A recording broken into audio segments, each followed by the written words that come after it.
Hey, welcome everybody. Welcome to the Winning Momentum Podcast with your host. That's me, Scott Sinclair. I have a special guest for us today, John Robertson of FortLog Services, coming to us right now from Ottawa, Canada. Hi, John. Welcome to the show.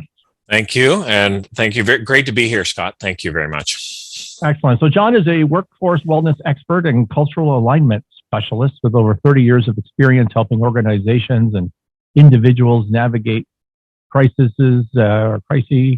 I don't know what the plural of that is, John. I don't know what's more good or either, so don't worry about it. Yeah, no, we're good. It says here that you've worked with a lot of not-for-profits, municipalities, first responders like police and fire departments, EMS departments, Indigenous and First Nations communities, but also for-profit organizations, small and medium business leadership. Yeah. Is that accurate? It is. Yeah. And are you like me, John? Have you found that an organization is an organization that doesn't really matter what its profit motives are? Actually, any organization that doesn't have a motive of profit is one we read about in the epitaph or obituary column. Ah, I like that. So you're just, you can change your definition of profit. Well, and it has to have a purpose.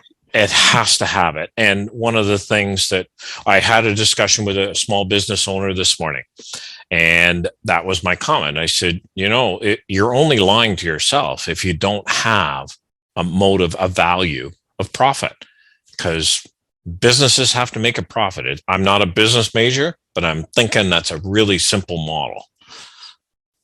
I think so too. And to that point, you're not a business major. You, as far as I can tell, come from a psychology and counseling background. Is that accurate? Yes. Yeah. So most of my work is not so much around the counseling as it is what we would call a coaching ethos. And Scott, I don't know if you ever played sports, but did you ever have that beloved, and I put quotes around beloved, coach that when we got to Charlie horse, they did the skate it off, walk it off. You're fine. It doesn't hurt. Yeah. Your smile says. I am that coach. Oh, are you? Okay. I tell my 9-year-old to suck it up all the time. Yeah. Well, not recommended, good mental health, but the line that we used in our home when the kids got older was not so much to suck it up, but when they would when they would share their concerns with me, and well, this really sucks, Dad, I would do well, you know what, guys, if the world didn't suck, we'd all fall off. So it's about reframing the things that happen. I want to talk to you a lot today about reframing. I will tell you a story. My daughter is 9 now. Okay. And despite my advanced years, and when she was 4 or 5 over Christmas one time in Saint-Hyacinthe, Quebec, and she got skates for Christmas, and I brought my skates because I knew that, and I took her public skating for the first time, and I was in the dressing room, and I was down, and I was doing up my skates. Now I was a decent hockey player. Okay. And when I was as a good Canadian, when I was a child, I was in a rink 6 days a week, forever. For sure. So but I hadn't had my skates on for 20 years. Okay. Right. And we have a large U.S. audience, so I apologize to all you Americans right now. But when you haven't put your leather skates on in a long time, you go to do them up, they hurt. So I'm down because they're stiff. I'm doing up the laces, and I went, ow! Said that out loud in the dressing room. To which my daughter looked at me at 4 and said, what's wrong? I said, oh, it's okay. My skates hurt. And my proudest father moment ever, she looked me right in the eyes and she said, suck it up. Wow. Wow. What is it? Out of the mouths of children? Yep. Yeah. That's exactly right. That's exactly right. So you just continuing on the introduction, you work with organizations to do 4 things I picked up. And one is transform traditional crisis response, which is a direct hit with my business and what this show is about. Reframe wellness practicality. I don't even know what that means, so you'll have to explain it. Yeah. Although I completely understand and believe in reframing. I think that's one of the secrets to many, many things. For sure. Develop a refined approach for mental wellness. Create leaders and workforces that are engaged and thrive.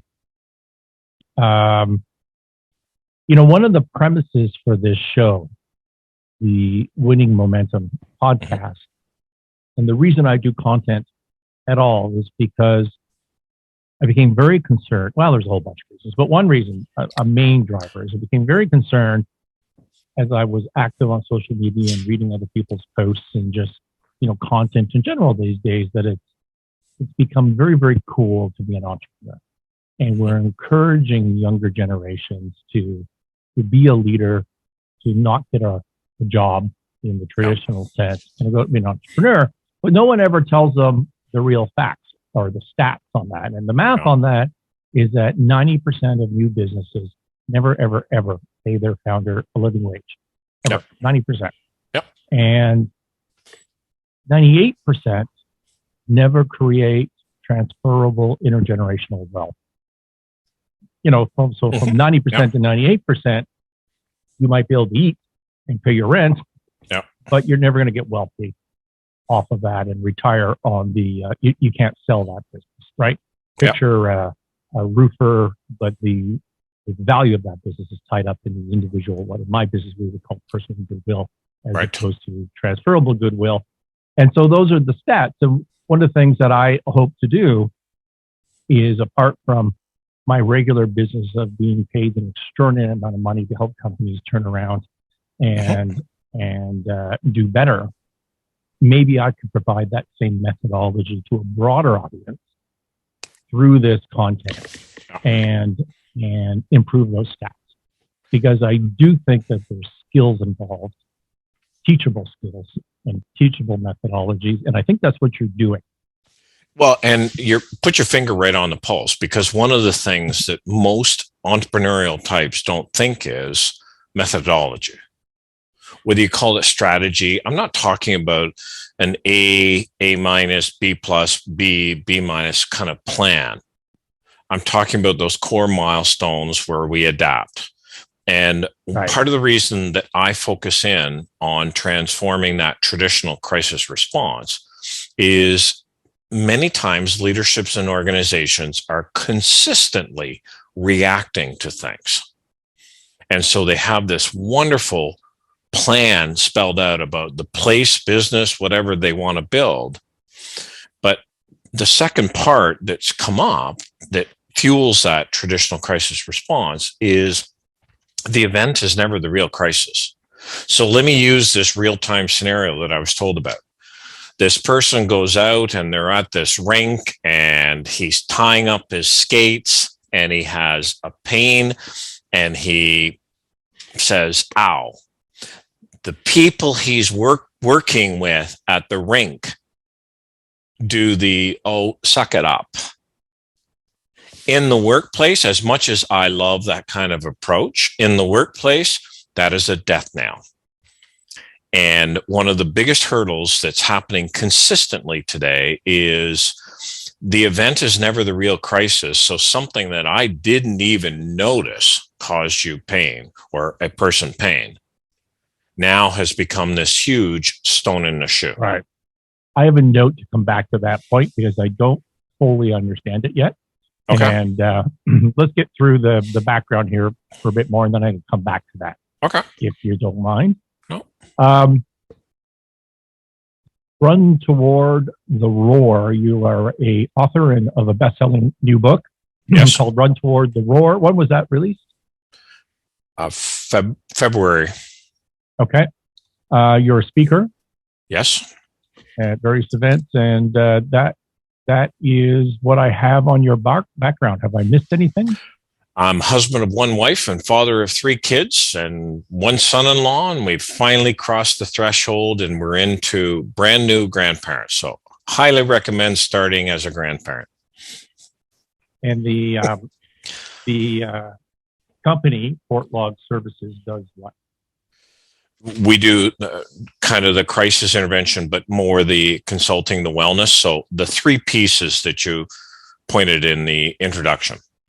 One is the leadership that people trust and want to follow. Yeah. A workplace where people want to work, which means they're engaged, and where people know how to thrive. Okay. let's start with the book. Okay. Running Toward the Roar. What does that mean? Where did that title come from? What is the essence, the pillars of the book? Where it comes from is a very simple, in the Sahara or Africa or wherever you want me to describe it as, when the lion ages, he muscle tone, teeth, everything deteriorate. But how a lion keeps his pride is his roar. And the way hunting works is the lion will go to one side of a herd of whatever, antelope, and the pride will go to the other side. When the lion roars, animal instinct is fight, flight, freeze, appease. Majority of those animals, antelope, will run away from the roar and therefore run right into the hunting party. Right. Humans have the exact same instinct. However, we have the ability to override the fight, flight, freeze, appease instinct. And so therefore, when people train and condition and mature and grow, they can actually run toward the roar and thrive. Got it. That's interesting. And what inspired you to write this book? Bottom line, I got tired of people getting treated as if they're ill. And they're always trying to run away from roars. And it doesn't matter. And I know you and I were joking about the suck it up. But a lot of times people hear a roar and they spin out rather than saying, okay, that hooked me. Now, what am I going to do about it? And taking that, maybe not a split second, but taking that 1 minute or 30 seconds to say, okay, what am I focused on here? So, for example, one of the things that just happened 3 days ago, I was working with a mid-senior leader and they were doing some hiring. And what's happening is 2 of their key employees have left. And I've only met this person once. I've never met them in person, but I've met them in a virtual meeting once and phone call twice. And so I called to say, so how's the interview strategy going? And I said, I got to ask, were the 2 people who left the ones you want to leave, like the stone in the shoe, or were they your good ones? And guess what? She illustrated the point. Nah, it wasn't the stone in the shoe. We still have that person. Right. And leadership has to, and that doesn't mean you thin the herd by being immoral or whatever practices. I'm talking about creating an environment where those behaviors are no longer acceptable. Yeah. Values. And holding people accountable to those values. And that is a whole different model of leadership than the one that I grew up in, because the home that I was raised in was, if you're going to cry, I'll bloody well give you something to cry about. And in today's workforce, leaders have to challenge and encourage and appreciate versus just tell me to go get my job done. And that's a value statement. Is there not some sort of balance to that, though? 100%. Over appease right now? Yeah.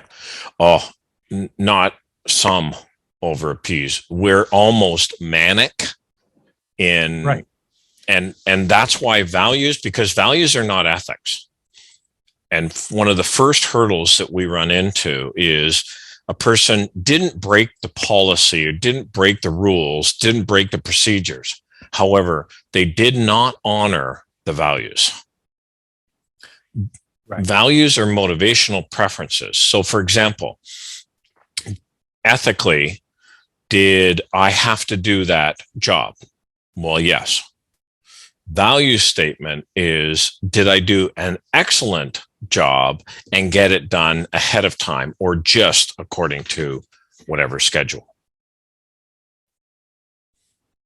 So when you walk into a troubled company, not you, me, when a person walks into a troubled company, many people in that business may not recognize it, but the truth of the matter is mid-market and smaller businesses, it's 100% of the time a cultural problem. It's a leadership problem. And to fix that, to turn that business around, and many people from my industry are financial engineers and restructuring people and accountants, of which I am one as well, and investment bankers, of which I am one as well. But what they miss is that you need to fix the culture to change the company. And to fix the culture, one of the things that I try to do is set up some pretty easy, rememberable, what I call values. And you may have a different word for them. But for example, I bought a company in October 21. We bought the business out of bankruptcy and have rebuilt it. And we've had lots of struggles in 2022. Supply chain. And a million different things for those of you that are listening. I'm not trying to ignore that. And we have not done a great job in holding people accountable to the values that I set forth. But this is never binary. You do your best and you get better over time. And the values I set forth for this business were open and honest. So teamwork, first of all. Okay. Open and honest, perfect deliverables, and perfect quality. Now, do I expect that we have perfect quality in our product? Absolutely not. But when we make decisions, I want us to strive to have perfect quality for our customers. When we make decisions, I want us to strive to have a perfect on-time delivery record. When we make decisions, I want us to act as a team and be open and honest with ourselves and with our external stakeholders, being customers and suppliers and what have you. And so those are our three values that, are frankly designed. First of all, they align with what I believe and want to do in my companies. But it's also the complete opposite of what was happening in the bankrupt company before, right? So the employers are like, yeah, that's what I want, right? And now, so for me, I set that up as values, and that just gives us a guideline to change culture, to work within that, to work within those rules, so to speak. And as you can tell, they're completely judgmental. Sure they are, but they have nothing to do with doing your job. They have to do with how you think about your job and your teammates and how you perform and represent your company. And I think one of the things that I would encourage you to be mindful of is you're not even judging. You're actually honoring the word that most people use flippantly. You're evaluating. Most people don't stop and think about the word. If I don't know what the values are, how can I possibly evaluate anything? That's not judgmental. That's like you playing you playing American football and me playing European football. We're not going to play very well together. It doesn't mean that one of our football is bad or good or wrong. It just means we just can't play with the same. It's a different game. And when we talk about evaluating, this is part of where that softness has crept in, because we need to be willing to hold things up to say, okay, if I'm going to evaluate perfect product, what's a simple way to continue to improve this? That's evaluating. Actually, it's called growth, but that's evaluating things so that we can raise the bar. If the values are not clear, we can't evaluate, so therefore we can't raise the bar. I want to read you actually, I just want to conclude on what you said with this whole movement going on right now of accountable leadership. And I saw you're connected, actually, I won't go there, but anyways, this whole movement of accountable leadership, to which my question is, accountable to what? And if you don't have those values, and if they're not simple and clear and understood, what are you accountable to? And then the answer is, well, accountable to yourself, but on what? To what? Exactly. To what values? And Scott, I just really want to build that out, because one of the things that drives me nuts right now is everybody's talking about, not everybody, many people are talking about transparency and authenticity and genuine and accountability and leadership. Nobody's having the same discussions around followership. So if I'm genuine, if I'm authentic, Explain what that means. if I'm genuine or authentic or transparent or whatever, accountable with you, and it not with you literally, but with another person, and it gets used against me in a social media context or gossip of any form. There's an old cliche that my grandma taught me. Once, shame on you. Twice, shame on me. And we have to have a discussion around what does it mean to be a healthy follower? I may not like you, but can I respect you? Can I trust you? Can I follow you? Those are very different discussions. Yeah. And therefore, part of evaluating the team, the people of the workplace, also means looking at their trustability, their followability, their respectability, even if we never do Friday night pizza and wings. Yep. Yeah, I agree with that. I actually just did I don't want to say a show. I think it was a short on something, but maybe on TikTok. It doesn't matter.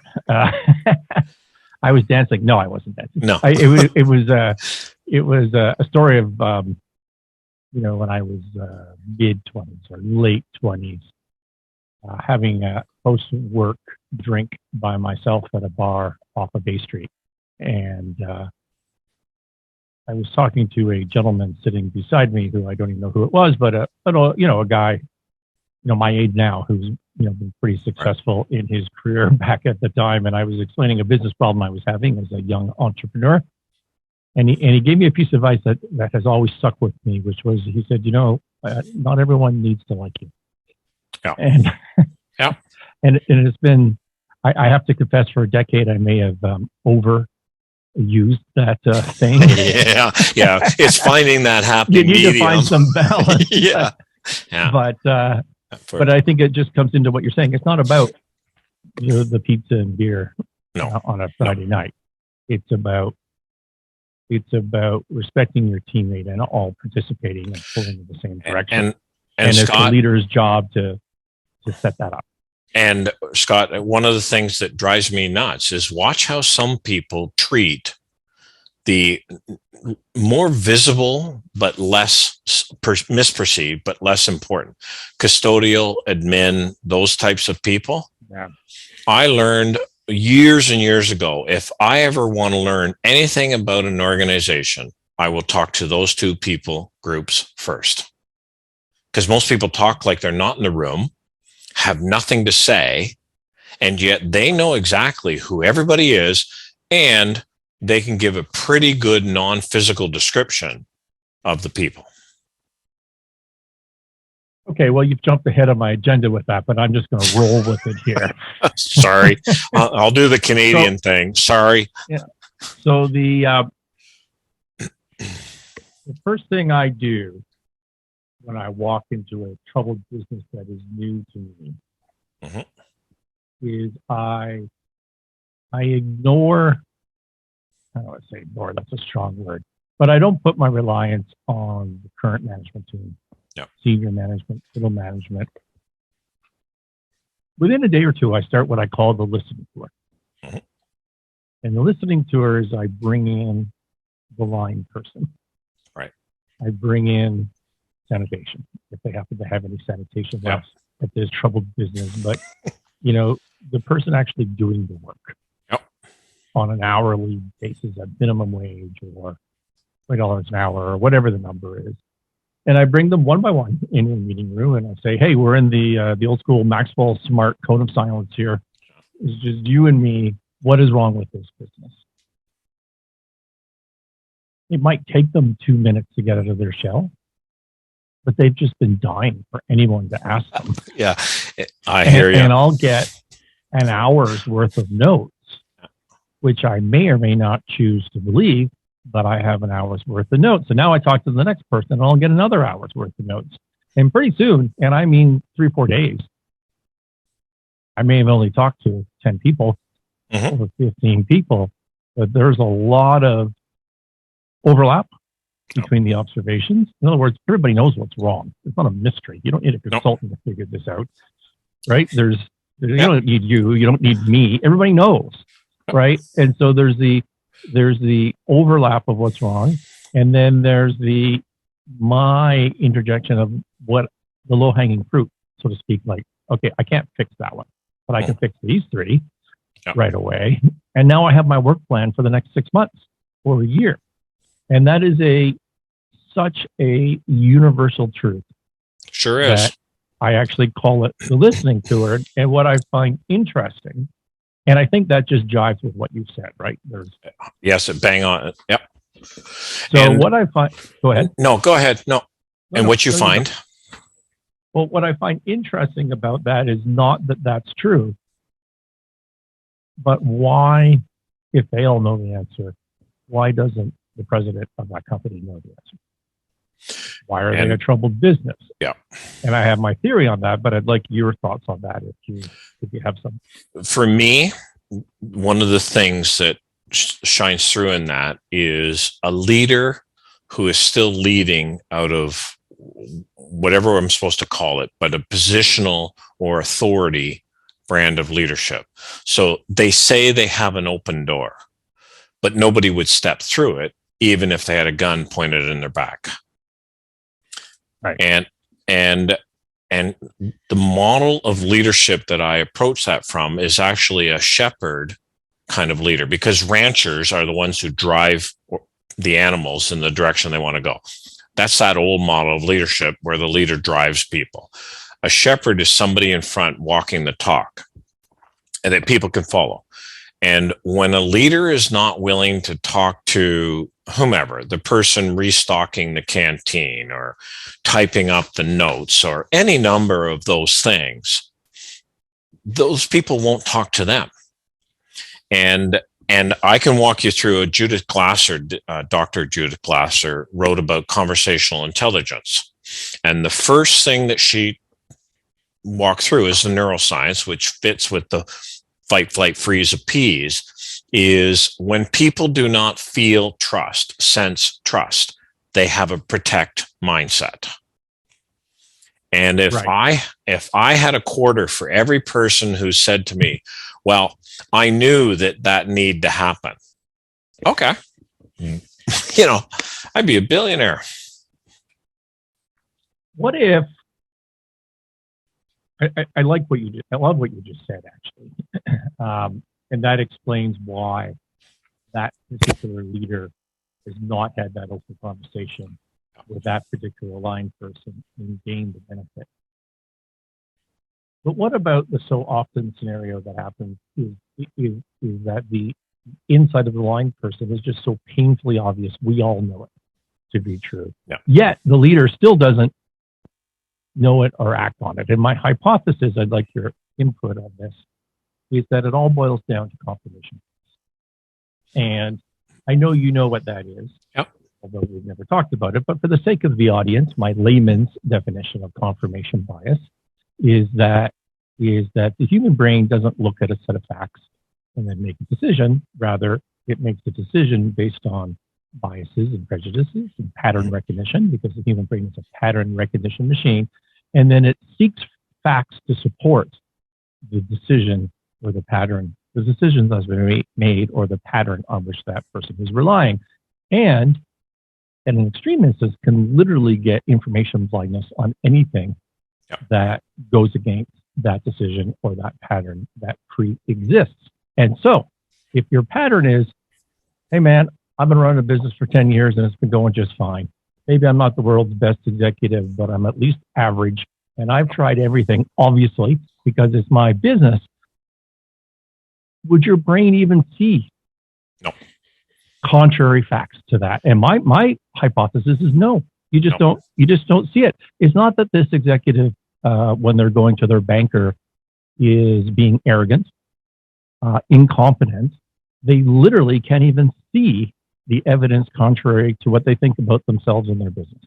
That's my hypothesis. And what you're doing, and confirmation bias speaks to it, but there's a bunch of neuroscience principles that really come into play. So therefore, this is the premise behind The Emperor's New Clothes and why the little boy spoke and everybody said, shh. This is the cliche of elephants in the room, or we always find what we're looking for. But the best way that I can illustrate a confirmation bias is for the listeners, think about the last new for you car you bought. It doesn't matter to me if it was brand new or just new for you. We buy that car, the vehicle, and all of a sudden we notice like everybody's driving one of these vehicles. We see them everywhere. And that's the premise behind a confirmation bias, that we often find what we're looking for. And I never noticed. Are you trying to tell me that I might not have been the first person to buy a white, beige interior Cayenne Porsche back in the day in Toronto? I would never tell you that, Scott. I would never. There was like 1,000 of them in my neighborhood. Well, and I if you want to believe you are the only one, buddy, you have at it. But the second part of it goes to, and I'm not sure how to say it properly, but I call it ASH, a conformity study, with ASCH. And what they did was they put a bunch of people in a room, and then they would provide information that they knew was wrong, but they would say, your professor or your peer has said this. And then they would measure the brain and the cognitive dissonance when they were greeted with the fact that they knew was not accurate, but to go against their peers actually created such a discomfort that they just went along with the peer. And that ASH conformity experiment gives birth to the cliche, go along to get along. Right. And explain for the audience, please, cognitive dissonance, because we talked about confirmation bias, but we didn't touch on the cognitive dissonance. Cognitive dissonance in a non-clinical term is a really fancy way of saying 1 and 1 we know does not equal 3. Why are these facts not lining up? Why something's not sitting well with me? My gut says there's something not working. A perfect example that was used just yesterday, a person doing some interviews, and his comment was, I meet with the people to see if my spidey sense tingles. And dissonance, cognitive dissonance, is when the brain is saying, I understand what you're saying, but it's not lining up with what I'm thinking or what I think pattern. With my pattern, basically. Yeah. And it's so agitating to the Big brain time. That's what creates, the brain would rather just ignore back to the pattern that creates this information bias or a blindness or a rationalization. Yeah, but and not really you just put your finger on an expression that drives me nuts. When people are saying, it is what it is. If they say that to me, I'm the one that says, it is what it is because people like you don't want to do anything about it. Exactly. So how do you combat, if my hypothesis is true, which I think it is in part, and we've agreed on that, how do you combat that as a leader of an organization? Now, I give a speech from time to time when people ask me to do so on, 3 immediately actionable strategies to make more money in your business. Right. And the very first one of that strategy, of those 3 actionable items that will improve everybody's business, is to embrace change. Okay. Just continuous change. And I tell the story that I just told you as part of that. And as a way, so if you know that exists, and just because you know it exists doesn't mean it's not happening to you. It's not a bug, it's a feature. That's how our brain works. Right. And so what can you do about it? And what you can do about it is reframe, think about it differently, that continuous change is the right thing to be doing all the time in business, in your life, in everything. You just should be A/B testing everything. Well, what exactly? What are the values that you are going to test against? And then I teach how to arrive at a handful, 3, 4, 5 key performance indicators and to track those religiously. Kind of forget everything else, but know those off the top of your head and track them. And day to day, week to week, month to month, if they're going in a wrong direction, that's your trigger. You have to change something, right? And try different things. Thoughts on that? I mean, how else would you break through confirmation bias, knowing that we all have it? Well, the first thing is I'm going to pick up on the word that you've mentioned, reframing. One of the first things that we have to do is stop encouraging, telling, begging, asking people to change. Reframe it. Anything that we do, where we change, when we look back on that change, we call it growth. So therefore, reframing change as grow forward. How do you want to grow? Because there's a biology. I do not need to be a biology major to understand biology 101. If any living organism, which includes an organization or a company, if any living organism is not growing, then there's only one other thing it can be doing: dying. Quickly or slowly, either way. Absolutely. Yeah. And I mean, the sad part, there are many organizations that are on life support and they don't even realize they're on life support. And they think that this is life. And so helping them reframe that to say, okay, what would success look like? And always ask the values question going forward. Why going backwards is a punitive question. Why did you do that? Why did you do that way? I don't know. 90% of us have no idea why we do half the stuff we do. Why going forwards is a motivational question. Why is that important for you? Why does that matter for you? So when we ask them, okay, what does success mean? Why is that important for you? And when I work with leaders, one of the questions I always ask is, how do you want people to describe you non-physically? Because if I describe myself as I want to be everybody's friend, well, to quote the old cliche, Houston, we've got a problem. Yep. Interesting. And then once we clarify what success looks like, why that's important, then we do your walk around model. Walk around and ask people what they think success means. What do they think, or why do they think that matters? And what will happen in every single organization that I've been allowed to be involved with or that I've heard of, the chasm between those two views is where majority of the issues are getting rooted. Right. Exactly. Have you spent much time thinking, consulting, writing about the role of habits and routines within an organization and their impact on culture and productivity and all that sort of stuff? Is that do you view things that way? Not so much writing about it. I'm at that point, and it's a little apropos. We're talking about growth and change and so forth. And I've been so busy doing it for the last 5 years that I actually haven't written. And now I'm at the point of, okay, John, stop the treadmill, start writing so that if people don't want to read what's been written, don't waste your time trying to help them understand it when they could have read it. Right. And I guess I wasn't really getting into, have you written that somebody can pick it up? But would you agree with me that we've talked about individual leaders and their brains and confirmation bias and being a pattern recognition machine, but it's the same in an organization. An organization has routines and procedures, whether the leader created them or not. And the routine and the procedure is in fact what that organization is doing. A perfect illustration of this, and it's a lighthearted way.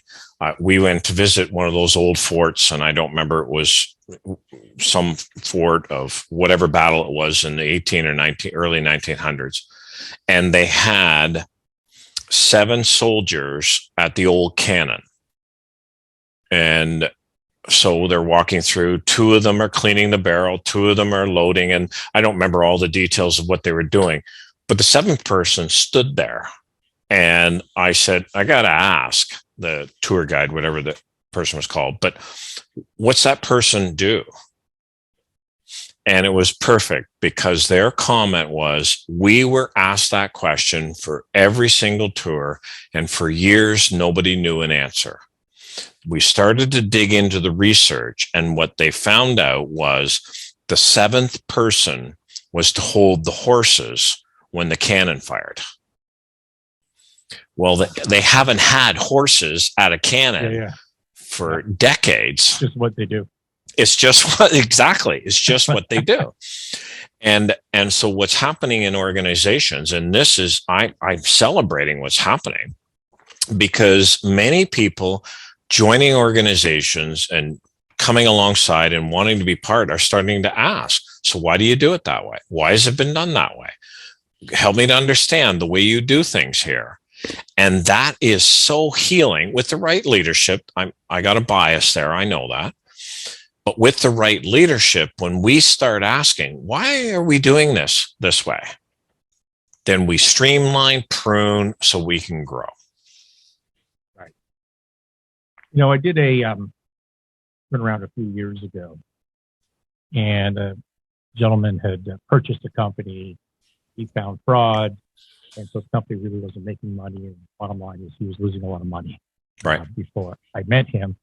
And it was, I don't want to give much away about it, but there was a manufacturing processing. Okay. Well, there was a few hundred people working out back doing manufacturing. That's what the deal was. Okay. And it was a line process. What they were doing, I think I've described that okay without giving away anything. Hmm.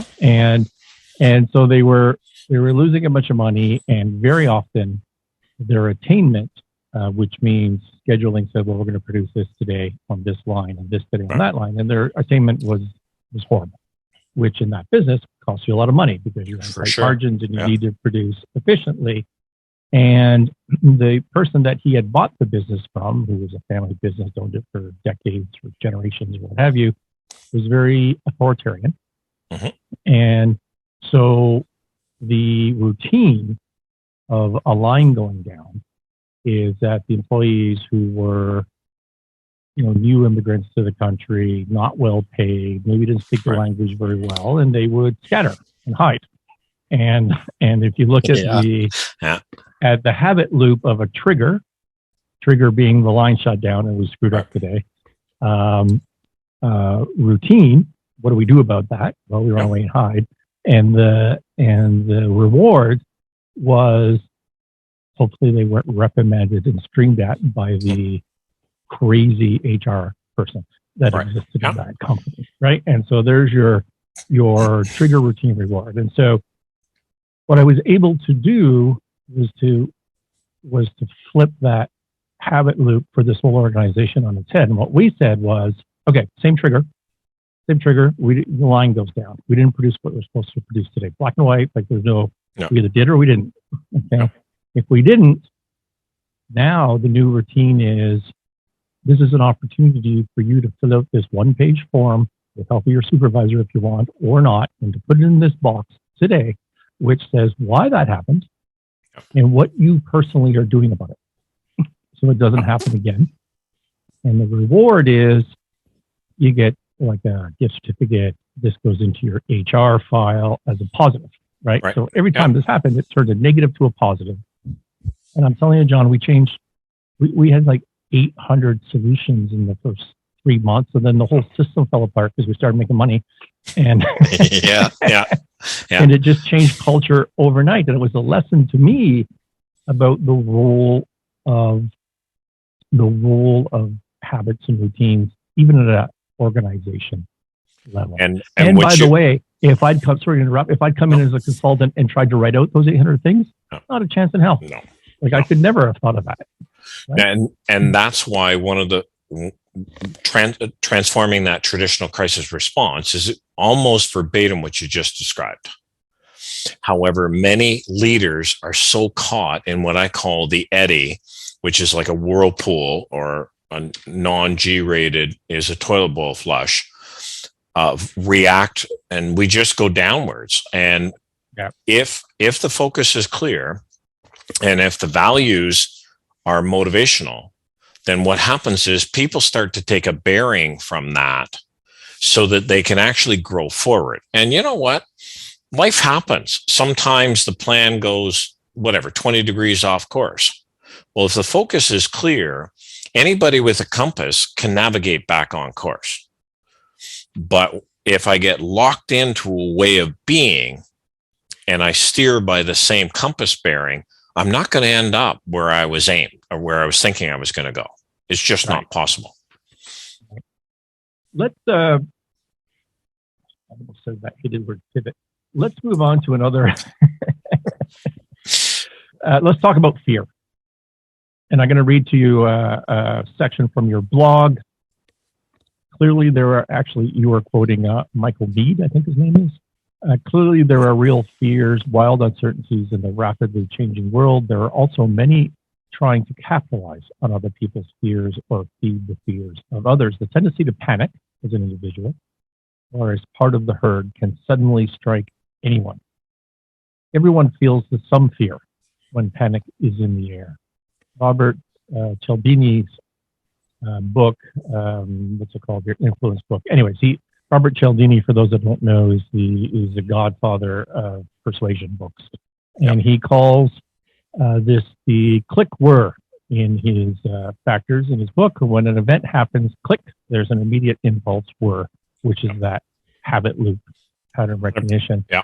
Talk to us about when you run into a troubled organization. What is the role of fear, and how do you overcome that? Well, because I'm a childlike, some people would say I'm childish, but I'm a childlike person. I go to a teeter-totter. On one side of the teeter-totter, we have the healthy, engaged, whatever we're supposed to call the workplace that people want to be. On the other side is the ones that people are either paychecks, players, I'm only there for my paycheck, but the minute I stop getting a paycheck, I'm out, or stress, leave, sick time, conflict, so forth. And when we're talking about that crisis response, that moment, fear is we're going to start treating the symptoms of conflict and some of these other things. The other side of that, and I don't want people to go all religious on me, but the other side of that teeter-totter is faith-based. When I am, the premise behind the book, the Run Toward the Roar, is passio fidelis. The premise behind that is passio is the root word of passion. Fidelis is the root word of faithfulness and loyalty. When I determine what I am committed to be passionate and faithful towards, passio fidelis, then that faith will actually find me a way to grow through the storm I'm in. And when I'm meeting with leaders, sorry to interrupt you. And is that are you referring to your set of values like I described before, or is this more your why, your purpose, or both? Actually, I'm going to say all of the above, because it also requires a focus. And Scott, let me put it in everyday language. For those people who have ever played a sport and we get a Charlie horse, if I am playing a game I do not enjoy, any Charlie horse will take me out. If I am playing a game I love, any injury, I will find a way to get back in the game. Yep. And one of the things that is happening in a fear-based ethos is we're trying to find a way to keep people in the game who are feeling injured, rather than helping them find a way to want to be in the game so that we can help them grow forward. Yep. If fear and faith, and so many people go all religious when we talk about faith. If you're my supervisor and I believe you're out to get me, I now have a faith system, a belief system. It's religion can be a manifestation, but what do we have faith in? What are we committed to run toward? What are we going to row towards? Whatever you want you want me to use there. Okay. And can you extend that out to an organization? Absolutely. Well, an organization is even more important to extend it out to. So, for example, in hiring practices, are we hiring people that are not like the interviewer? Because if I don't hire people, sorry, I'll word that as a positive. If I hire people that are just like me, that is like fielding a football team of nothing but quarterbacks. Well, I don't need to be an NFL, CFL coach to know that if I've only got quarterbacks, we're not going anywhere very quick. Yep. Yeah. What is the role of positivity, positive thinking related to fear? And so I spent a lot of time recently, not recently, a year or two ago, thinking about this as I was creating out some of my content and my pillars. And I've just never felt that positivity as a mindset resonated at my core. And what I finally concluded is it's not about being positive. It's about not being negative, because it's negativity that drives fear, that drives paralysis, that drives stress, that manifests itself in health problems and broken families and substance abuse. And positivity is a mitigation to negativity, is what I concluded. And I would augment that with the other reality, and I can't remember who it was. And as I'm thinking about it, I'm trying to remember, I don't. But this person, neuroscience person, humans do not have free will. We have free won't. Right. Free will is I can choose positive or I can choose negative or whatever. Free won't is that millisecond or whatever it was, but that millisecond between this is really ugly, this sucks, whatever. And okay, yeah, acknowledging that, but that positivity is choosing the free won't that says, I'm not going to get sucked down that vortex. I'm going to choose to find those pieces that I can grow towards. And numerous leaders have shared these kinds of insights. But what it honestly comes down to is positivity is a buzzword, but whatever we want to call it, is that point where you and I say, okay, actually, I'm going to quote Jim Collins because I love his comment about Admiral Stockdale in his book. The people least likely to survive the POW camps they called Hanoi Hilton of Vietnam, least likely to survive were the optimists, because they believed we'd be home by Christmas, we'd be home by July 4th, we'd be home by whatever, and we weren't.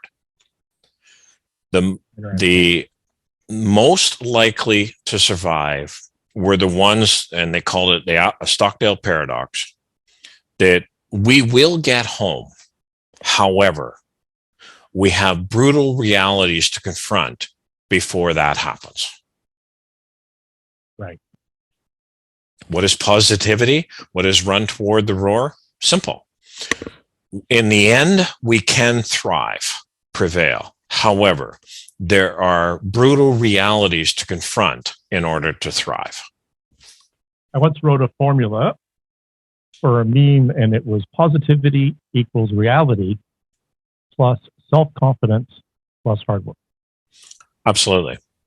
And how many of us have heard all those Ken Blanchard and all those other cliches over the years that, it's amazing how much hard work gets people who think that it's only luck for somebody else. Yep.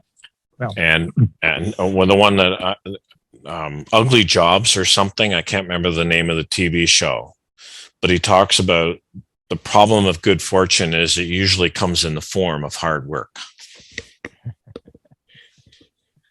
That's the old, I'm a great believer in luck. The more I work, the more I have of it. That's right. One of those things. Yeah. What else do you want to tell me about the book or anything else that I have missed as we get to the top of the hour here? Well, very simple premise, and not easy, but it's a simple premise of if I don't know what I'm committed to, the tyranny of the urgent is going to steer me all over the place. resilience, thriving shows up in all areas of a human being. Relationships, because we all have those dome lights, those relationships that drain the battery. If we're going to grow forward, we have to choose the relationships that will charge the battery. Emotions. How do we deal with grief? How do we deal with loss? Not just death, but psychological. And then part and parcel of that, Scott, which is so important in today's society, culture, we have to choose the group of people that we want in our boat, in our huddle, because if we do not choose them, they will not be there. Yeah. And so if you're running an organization, you're part of an organization and you hit a real crisis, and you're running around, as you just said, putting out fires all day, every day. First of all, you're not affected. And the mental health consequence of that is it just becomes a vicious negative spiral. Do you agree with that? And Scott, I would add to that, and who are the people who pay the biggest price? The ones we say we love. Like if I'm Chicken Little, say the controller, but I'm with you. and I mean, how many times, and I don't want names or examples, but how many times have you and I seen significant friendships and relationships blow up because the person has nothing left for the ones they say are significant? Yeah, I agree with that. I agree. We're going to run out of time. Otherwise, I wanted to dive into this more. We'll save it for next time. That'd be awesome. Where do people get this book? Well, there's two options. One is runtowardtheroar.online or Amazon. And the other one is just reach out to me at FortLog.co. And it's a .co on purpose because I work with people, colleague, coach, collaborate. And the formula is really simple. FortLog.co/winning momentum. And let's have that conversation. Easiest way, because I'm not interested in selling another program, another widget, like you and I talking about the organizations, right, Scott? We're not going to walk in and come up with 800 items to fix. Let's go in, let us listen. Let's hear what's on your heart, on your mind, keeping you up at night. And then let's build a couple steps to grow forward. And apart from the book, why would you want people to reach out to you? To have that conversation, because even if I'm not the right person, I have no problems making sure that you're asking the right questions. Well, there you've heard it, everybody. John, with every guest, we ask them